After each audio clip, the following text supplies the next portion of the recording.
बच्चों, आप सभी का स्वागत है परीक्षण 30 पर। इसके पहले हमने 1 से लेकर के 29 तक का परीक्षण अपलोड कर लिया है। आप जाकर के उन्हें देख सकते हैं। आगे आने वाले परीक्षण को देखने के लिए आपको चैनल सब्सक्राइब करना होगा।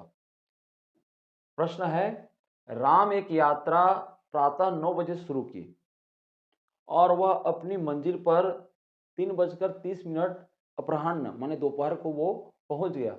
उसने यात्रा में कितना समय व्यतीत किया? सीधी सी बात है कि वो यात्रा कर रहा है कितना बजे? वो यात्रा कर रहा है 9 बजे। ठीक है, 9 बजे से वो यात्रा शुरू किया और कितना बजे पहुंच रहा है? 3:30 पर। ठीक है, तो यहां से शुरू किया है यात्रा, तो ये हो जाएगा 9 3 12, 3 घंटा हो गया। फिर ये 12 से 3 बजे तक हो जाएगा 3 घंटा और, यानी 6 घंटा हो गया। 9 से 3 बजे के बीच में कितना घंटा हो रहा है? 6 घंटा। और उसके बाद भी ये 30 मिनट बाद और पहुंच रहा है, तो 6 घंटा 30 मिनट लगेगा उसको। तो 6 घंटा 30 मिनट, ये ऑप्शन देखिए, 6 घंटा 30 मिनट। चित्र के द्वारा भी आप बना सकते हैं, या नहीं तो आप क्या करेंगे, वजह से यदि निकला है कोई भी आदमी, तो 9 अब बीच में आ गया है 12, जहां से फिर से 1 से गिनती शुरू हो रही है। तो 9 को 12 से आप घटा देंगे तो कितना हो जाएगा? 12 में 9 गया तो 3, ये 3 घंटा हो गया। और फिर उसके बाद देखते हैं कि 12 से 3:30 तक होने में 12 एक प्रकार का शून्य बजना ही है, तो शून्य से 3:30 तक ये हो जाएगा आपका 3.5 घंटा। 3 घंटा और 3.5 घंटा को मिला देंगे तो हो जाएगा 6 घंटा 30 मिनट। ठीक है, तो इसीलिए ये ऑप्शन इसका सही उत्तर है। तो दोनों तरीका है, या तो आप चित्र बना करके भी चीज को समझ सकते हैं, प्रश्न को समझ सकते हैं और उत्तर ला सकते हैं। ठीक है, कि एक धन 5 वर्षों में दुगना हो जाता है, तो ब्याज की वार्षिक दर क्या है? एक धन, माना कि वो धन क्या है?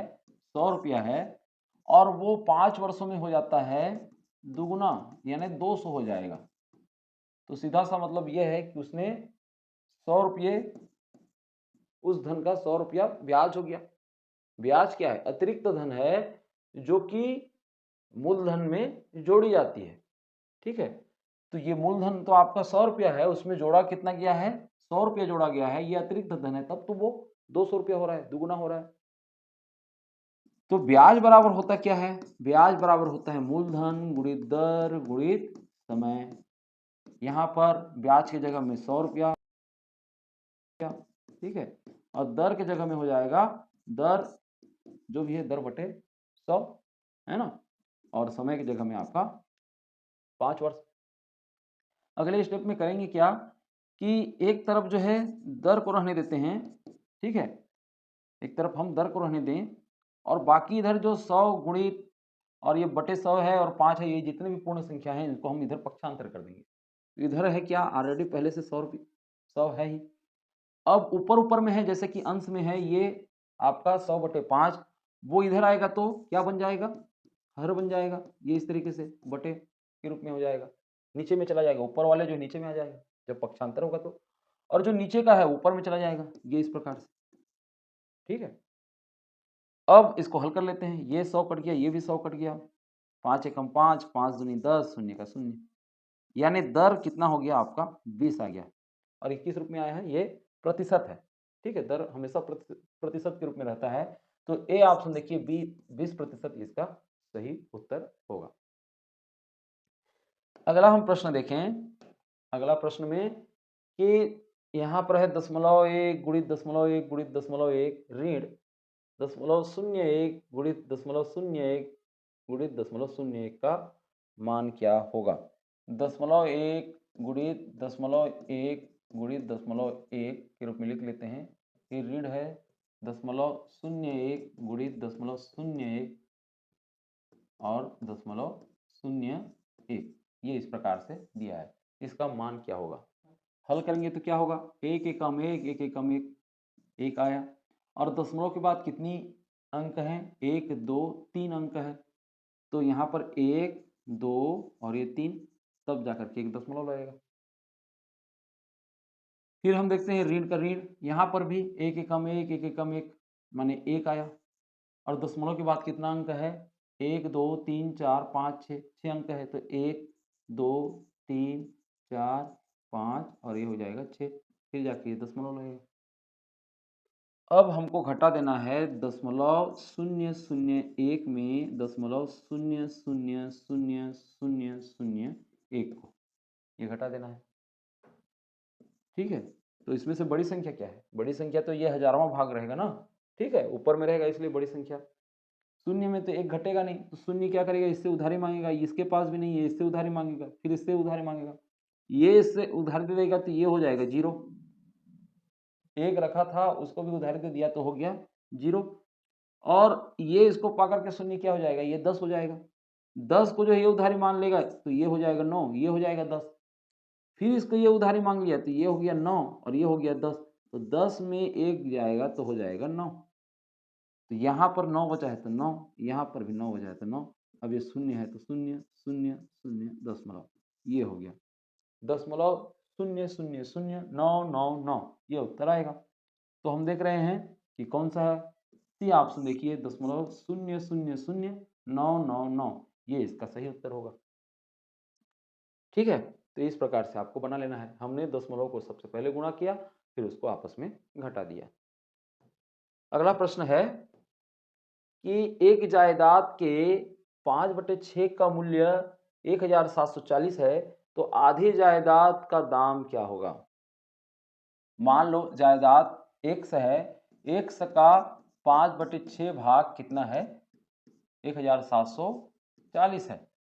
ठीक, और पूछा है आधी जायदाद, मतलब x का आधा यानी 1/2 भाग कितना होगा, ये प्रश्न पूछा है। तो सबसे पहले तो हम जायदाद कितना है उसको ज्ञात कर लें, फिर उसका आधा कर लेंगे। पहले ही जो ये व्यंजक है उससे हम x का मान ज्ञात कर लेते हैं। तो x गुणा 5/6 बराबर हो जाएगा 1740। अगले स्टेप में x बराबर क्या हो जाएगा, 1740 तरफ ये 5/6 को जो है पक्षांतर कर देंगे तो ये हो जाएगा 6/5 हो जाएगा। अब इसको हम कटा लें, 5 एकम 5 और ये हो जाएगा 5 तिया 15, 17 में 15 गया, 2 आ गया, फिर ये 24 हो गया, 5 चौक हो जाएगा 20, 24 में 20 घटा तो 4 आ जाएगा, 0 4 0 के आगे में 4 हो जाएगा तो फिर हो जाएगा 40 और 5 अट्ठे हो जाएगा 40। ठीक है, अब यहाँ पर देखते हैं कि 348 गुणित हो जाता है 6, 6 अट्ठे हो जाएगा आपका 48, हाथ में आया 4, 6 चौक 24 और 4 हो जाएगा 28, हाथ में आया 2, 6 तिया 18, 18 और 2 हो जाएगा आपका 20, ये हो गया आपका 2088। ये पूरी जायदाद का मूल्य कितना है, 2088 रुपया। अब इसका आधा बोल रहा है, तो अब 2088 का 1/2 भाग, आधा भाग मतलब क्या हो जाएगा, हो जाएगा ये कि 2088 का 1/2 भाग, 2 एकम 2, 2 एकम 2, 2 शून्यम 0, 2 चौक 8, 2 चौक 8, 1044 रुपया आएगा। ये देखिए पहला ही ऑप्शन है 1044, ये इसका सही उत्तर है 1044 रुपये। तो इस तरीके से आपको बना लेनी है। एक किले में 192 आदमियों के लिए 40 दिनों की खाद्य सामग्री थी, तो 120 आदमियों के लिए वही सामग्री कितने दिनों तक चलेगी। इस प्रकार के प्रश्न में हम देखते हैं कि 192 आदमी के लिए 40 दिनों तक की खाद्य सामग्री थी, मतलब 192 आदमी 40 दिनों तक जितना भी मात्रा में खाए उसको हम गुणा कर लें। ठीक है, उसी समानुपात में हम देख रहे हैं कि 120 आदमियों के लिए खाना बना, तो कितने दिनों तक का ये खाना बना उसको हम एक समान लेते हैं, 1 से दिनों तक मान लो खाना बना। ठीक है, उसको हम गुणा कर लेंगे, तो जितना मात्रा में इनका जो खाना बना उतनी ही मात्रा में इनका बनेगा। एक बात तो ये है, ये तो तय है कि 192 के लिए 40 दिन तक बना, तो यदि व्यक्तियों की संख्या यदि कम हो गई है तो ज्यादा दिनों का भी बनेगा, ये भी है एक बात। ठीक है, खैर हम इसको जो है हल कर लेते हैं। हल करेंगे तो क्या हो जाएगा, 192 गुणित 40 का कितना आ जाएगा उत्तर, इसको जो है बाद में हल कर लेंगे। इस प्रकार से हम गुणा के रूप में तो लिख लेते हैं, समानुपात की जगह में हम बराबर लिख लें, 120 गुणित हो जाएगा x। अब x का मान क्या हो जाएगा, 120 को इधर पक्षांतर कर देंगे तो 192 गुणित 40 हो जाएगा बटे हो जाएगा 120। अब ये कट गया, ये भी कट गया, 4 एकम 4 और 4 तिया हो गया आपका 12। फिर उसके बाद देखते हैं ये भी कट रहा है कि नहीं, 3 एकम 3, 3 छिक्का 18 और 19 में 18 गया, बच गया 1, 3 चौक हो जाएगा 12। तो ये हो गया 64 दिन। 64 दिन तक चलेगी उनकी खाद्य सामग्री। तो यहाँ पर है ऑप्शन में, जी हाँ देखिए बी ऑप्शन देखिए 64 दिन। तो 192 आदमी के लिए 40 दिनों की खाद्य सामग्री जितनी दिन तक चलेगी उसको हम गुणा कर देंगे और उतना ही 64 के साथ जो 120 का जो गुणा करेंगे तो दोनों क्या होगा, बराबर होगा। ठीक है, तो इस प्रकार से आपको संबंध स्थापित करके इसको बनाना रहेगा। अगला प्रश्न हम देखें कि 20 और 30 के बीच कितनी अभाज्य संख्याएं आती हैं। 20 और 30 के बीच, 20 और 30 के बीच में हम देखें तो 23 है, फिर हम देखते हैं कि 29 है। ठीक है, ये दो अभाज्य संख्या आती है, तो यही इसका उत्तर है। तो बी ऑप्शन देखिए 2, ये इसका सही उत्तर है। आपको 1 से लेकर के 100 तक के बीच की अभाज्य संख्याओं को याद कर लेना है, तो इस प्रकार के गणित जो है आपसे तुरंत बन जाएंगे। अगला प्रश्न है कि डॉट के स्थान पर कौन सा अंक देने पर 4.7 संख्या 9 से पूर्णतः विभाजित होगी। यहाँ पर है 4 और फिर ये डॉट है और बिंदी और ये 7 है, तो यहाँ 9 से इसको भाग देना है, तो यहाँ पर डॉट के स्थान पर क्या आएगा, ये प्रश्न है। देखिए हम अंकों को जोड़ते हैं तो क्या हो गया, 7 4 11 हो गया, और 9 का हम पहाड़ पढ़ें तो 9 दूनी 18, 9 का गुणज होना चाहिए अंकों का जोड़। तो यहाँ पर हम दोनों को जोड़ रहे हैं तो 7 4 11 आ रहा है। अब 11 में हम कितना जोड़ दें तो ये 18 हो जाएगा, 7 जोड़ेंगे तो 18 होगा। तो यहाँ पर यदि ये 7 रहता ना डॉट के स्थान पर तो 7 7 14 और 4 हो जाता 18, तब ये 9 से पूरा पूरा भाग जाता। तो यही इसको पूछा है कि 4.7 है ना, 4 बिंदी और 7 है, उस संख्या में 9 से पूर्णतः विभाजित हो ऐसा डॉट के स्थान पर कौन सा अंक होगा, ये पूछा है। तो क्या होगा, वो होगा संख्या 7, ये इसका सही उत्तर है। ठीक है, अगला हम प्रश्न देखें। अगला प्रश्न है 16 मीटर और 6 सेंटीमीटर बराबर कितना सेंटीमीटर होगा, क्योंकि सेंटीमीटर में पूरे विकल्प दिए हैं, कितना सेंटीमीटर होगा। 1 मीटर बराबर हो जाता है आपका 100 सेंटीमीटर, तो 16 मीटर बराबर हो जाएगा आपका 1600 सेंटीमीटर, और कितना है 6 सेंटीमीटर, तो 1606 सेंटीमीटर होगा। तो ये देखिए ए ऑप्शन इसका सही उत्तर है, 1606 सेंटीमीटर। अगला प्रश्न हम देखें। अगला प्रश्न है कि 7/10,000 धन 9/1000 धन 5/10, इनका क्या होगा योगफल। 7 का 10,000वां भाग कहने का मतलब ये है कि ये दशमलव, ये 10वां भाग, 100वां भाग, 1000वां भाग और ये हो गया 10,000वां भाग, तो ये 0.0007 हो जाएगा। उसी प्रकार से 9 का 1000वां भाग कहने का मतलब ये है कि दशमलव, 10वां भाग, 100वां भाग और ये हो जाएगा 1000वां भाग। और हम देखें 5 का 10वां भाग कहने का मतलब ये है ये दशमलव और ये 10वां भाग। ठीक है, अब इनको हम जोड़ देते हैं। अब जोड़ेंगे तो क्या होगा, दशमलव के बाद हम सबसे पहले 10,000वां भाग को पहले लिख लेते हैं, ये हो गया 7, है क्या कोई 10,000 इसमें, केवल 7 है। फिर देखते हैं 1000वां भाग में, 1000वां भाग में केवल 9 है तो उसको लिख लेते हैं। फिर हम देखते हैं कि 100वां भाग में शून्य है, इसमें तो है नहीं तो हम शून्य लिख लेंगे, और 10वां भाग में क्या है आपका 5 है। तो ये इस प्रकार से इसका उत्तर हो जाएगा 0.5097, इसका उत्तर है। अब देख रहे हैं तो यहाँ पर ये डी ऑप्शन जो है सही है, तो इस प्रकार से आपको बना लेना है। अगला हम प्रश्न देखें कि दो संख्याओं का गुणनफल 2744 है, यदि उनका लघुत्तम समापवर्त 196 हो तो उनका महत्तम समापवर्तक क्या होगा। देखिए यहाँ पर जो दो संख्याओं का जो गुणनफल है, दो संख्याओं का जो गुणनफल है वो किसके बराबर है, वो होता है उनके लघुत्तम समापवर्तक गुणित महत्तम समापवर्तक के बराबर होता है, ये एक संबंध है। ठीक है, तो यहाँ पर हम देख रहे हैं कि दो संख्याओं का गुणनफल कितना है 2744 है, और लघुत्तम समापवर्तक कितना दे दिया है 196 दे दिया है। तो मस आपको ज्ञात करना है, तो मस ज्ञात करने के लिए क्या करना पड़ेगा, ये जो लघुत्तम समापवर्तक है 196 इसको इधर पक्षांतर कर देंगे तो मस का हमको हल मिल जाएगा। ठीक है, और वो होगा क्या, इधर पक्षांतर करेंगे तो 2744 तरफ ये बटे के रूप में हो जाएगा 196। अब इसको हम कटा देते हैं जितना भी कटता है। तो अब हम ये देख रहे हैं कि 2 से कटेगा तो 2 निया हो जाएगा 18 और 2 अट्ठे हो जाएगा 16, ये हो जाएगा 2 एकम 2, 2 तिया हो जाएगा 6 और 7 में 6 गया बच गया 1 और ये 2 सत्ते हो जाएगा 14 और ये हो जाएगा 2 दूनी 4। फिर ये हम इसको कटाते हैं कितने को, 1372 को 98 से, 2 से ही कटेगा, ये हो जाएगा 2 चौक 8 और ये 2 निया 18 और इसी तरीके से 2 छिक्का हो जाएगा 12, 13 में 12 गया तो 1 बच जाएगा और 7 के आगे में 1 आ जाएगा तो 2 अट्ठे 16 और फिर 17 में 16 कटेगा बच जाएगा 1 और 1 2 के सामने में जाएगा तो हो जाएगा आपका 12, तो 2 छिक्का हो जाएगा 12। फिर हम देख रहे हैं 7 सत्ते 49 और ये हो जाएगा 7 निया 63, 7 निया 63 और 68 में 63 जाता है तो हो जाता है 5 आ जाता है और 5 जो है 6 के सामने में जाएगा तो हो जाएगा 56।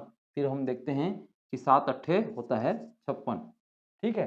फिर हम देखते हैं 7 एकम 7 और ये 98 को फिर 7 से हम कटा रहे हैं तो 7 एकम हो जाएगा 7, 9 में 7 गया बच गया 2 और हो जाएगा 7 चौक 28। तो इस प्रकार से हम देखते हैं कि 14 उत्तर आ रहा है। तो यहाँ पर है ऑप्शन में, जी हाँ देखिए उसका महत्तम समापवर्तक क्या होगा 14, ये इसका सही उत्तर होगा, ठीक। अगला हम प्रश्न देखें, तो एक काम को 15 आदमी 8 दिनों में पूरा करते हैं तो उसी काम को 6 दिनों में पूरा करने के लिए कितने आदमी चाहिए। एक काम को 15 आदमी, ठीक है, 15 आदमी कितने दिनों तक करते हैं, 8 दिनों तक करते हैं, तो कितना काम हो जाएगा इसको हम देख लेते हैं।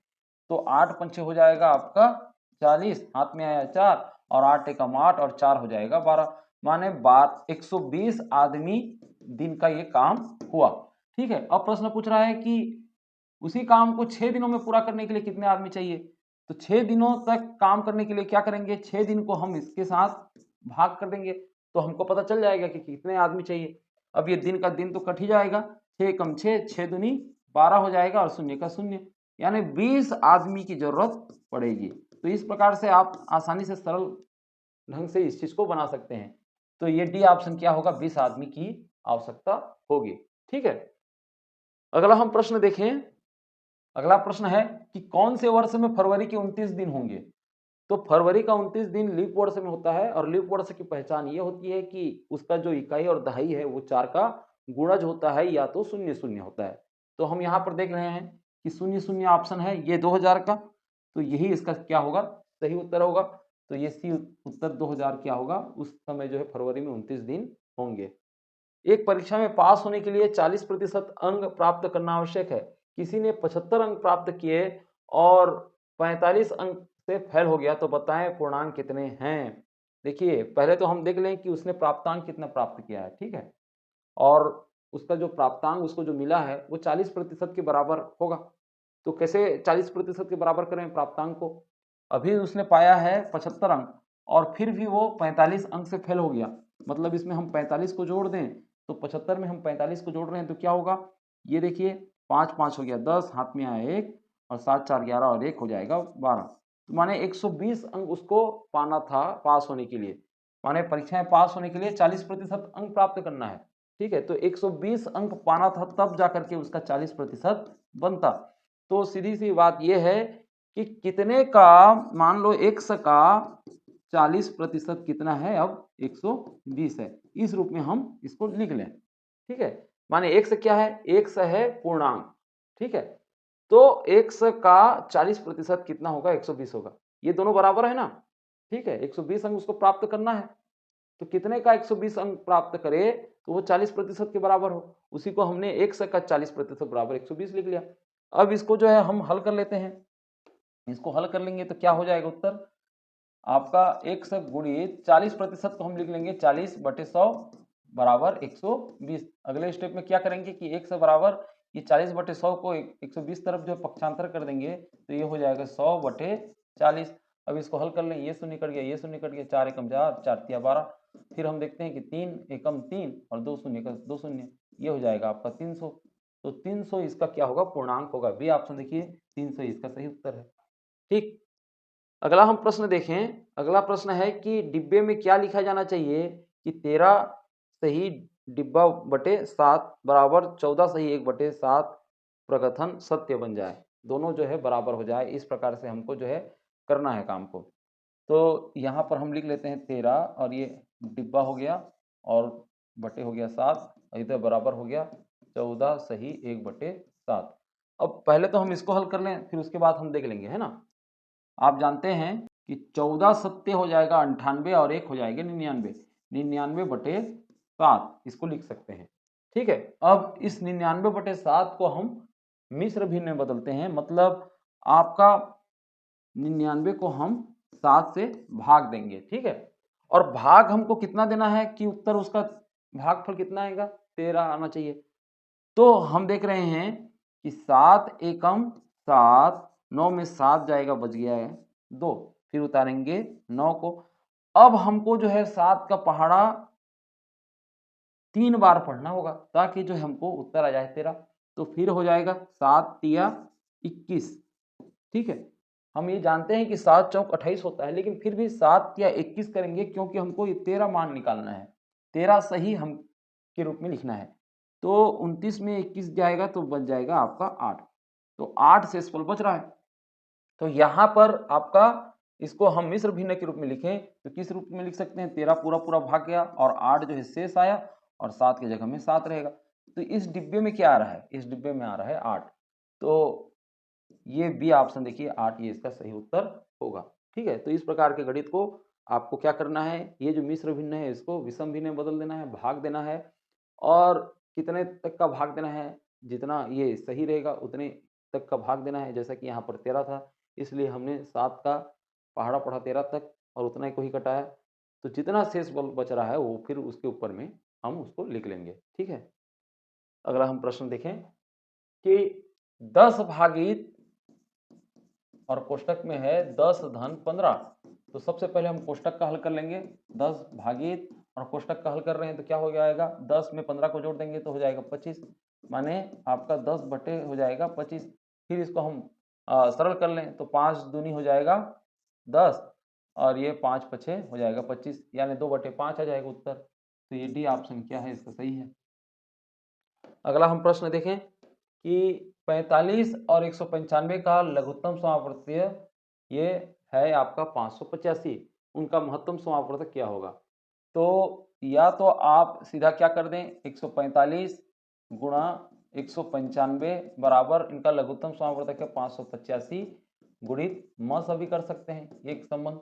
या नहीं तो आप क्या कर सकते हैं कि 45 और 195 का आप महत्तम समावर्तक भी निकाल सकते हैं सीधा ही, है ना। तो फिलहाल हम इस संबंध से जो है हल कर रहे हैं और कर रहे हैं कि म स बराबर क्या हो जाएगा, म स बराबर हो जाएगा इधर 45 गुणित 195 है, इधर पक्षांतर कर देंगे 585 को, इधर आकर के बटे हो जाएगा 585। ठीक है,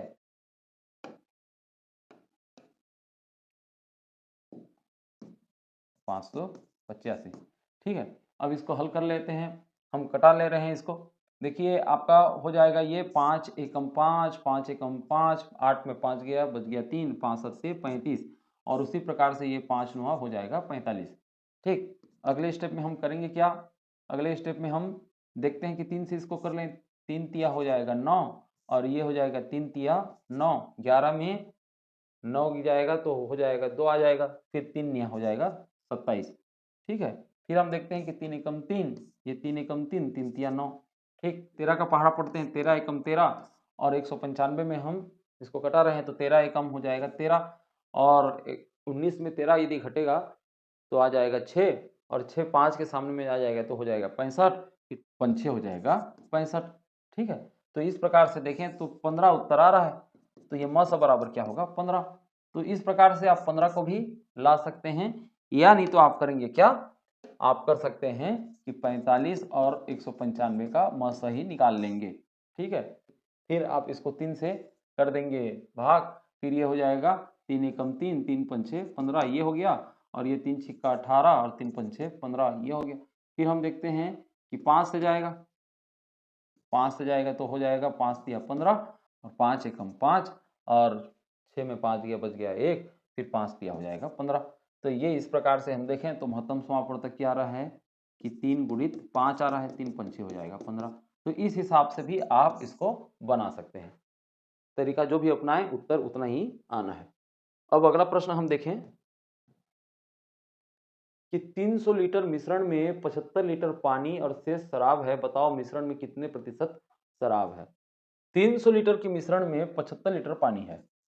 300 लीटर का जो मिश्रण है उसमें कितना पानी है, 75 जो है पानी है, तो शराब कितना बच जाएगा, शराब बच जाएगा 300 में 75 को हम घटाएं तो 225 जो है क्या हो जाएगा, शराब आ जाएगा। तो यहाँ पर पूछा क्या है, बताओ मिश्रण में कितने प्रतिशत शराब है।